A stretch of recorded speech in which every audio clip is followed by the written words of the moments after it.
उत्पत्ति अध्याय 33। याकूब एवं एसाव का मिलन। याकूब ने देखा कि दूर एसाव अपने 400 साथियों के साथ आ रहे थे।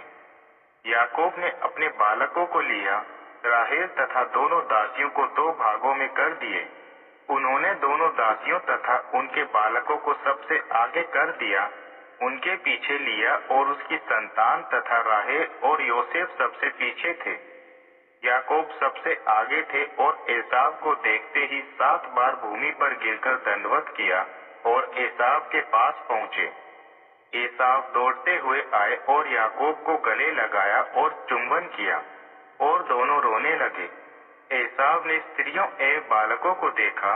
उसने पूछा, तुम्हारे साथ ये सब कौन है? याकूब ने कहा, ये बालक जो परमेश्वर ने अपनी कृपा से आपके दास को दिए हैं। और दासियां अपने अपने बालकों के साथ पास आई और झुककर प्रणाम किया। वैसे ही लिया अपने बालकों के साथ पास आई, उसने भी झुककर प्रणाम किया। और फिर राहेल के साथ योसेफ भी आया और प्रणाम किया। एसाव ने याकूब से पूछा, ये गाय बैल मुझे क्यों दिया? समझ में नहीं आया। याकूब बोले, मेरे अधिपति, मैं इसके द्वारा आपकी दया पाना चाहता हूँ।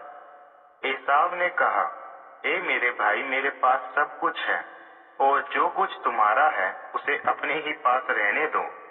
याकूब ने कहा, नहीं, यदि आपका अनुग्रह मुझ पर है तो मेरी ओर से इन उपहारों को स्वीकार कर लीजिए, क्योंकि आपको देखकर लगा कि मैंने परमेश्वर के दर्शन पा लिए और आपने मुझे दिल से स्वीकारा भी है। कृपा कर आप मेरे द्वारा प्रस्तुत इस भेंट को स्वीकार कर लीजिए जो मैं आपके लिए लाया हूँ, क्योंकि मेरे प्रति परमेश्वर अत्यंत कृपालु रहे हैं तथा मेरे पास बहुत है। जब याकूब ने जबरदस्ती की, एसाव ने वह भेंट स्वीकार कर ली।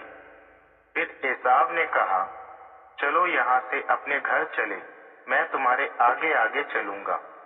इस पर याकूब ने एसाव से कहा, मेरे स्वामी, आप जानते हैं कि बालक कमजोर है। भेड़ बकरी एवं गाय जो दूध देने वाली है, उनका ध्यान रखना बहुत जरूरी है। इसलिए मेरे स्वामी, आप आगे चलिए और मैं आपके पीछे पीछे धीरे से भेड़ बकरी एवं गाय को ध्यान रखते हुए उनकी रफ्तार में चलूंगा। तब एसाव ने याकूब से कहा, मैं अपने साथियों को आपके पास छोड़ देता हूँ। तब याकूब ने कहा, क्या इसकी जरूरत है? मुझ पर मेरे स्वामी की दया बनी रहे, यही काफी है। इसलिए एसाव उसी दिन से ही चले गए। याकूब सुक्कोत की दिशा में आगे बढ़े। वहीं उन्होंने अपने लिए एक घर बनाया तथा पशुओं के रहने के लिए प्रबंध किया। इसलिए इस स्थान का नाम सुक्कोत पड़ गया। पदन आराम से यात्रा करते हुए याकूब कनान देश के शेकेम नगर पहुंचे और उन्होंने नगर के पास तंबू खड़े किए। जिस स्थान पर उन्होंने तंबू खड़े किए, उस जमीन को उन्होंने शेकेम के पिता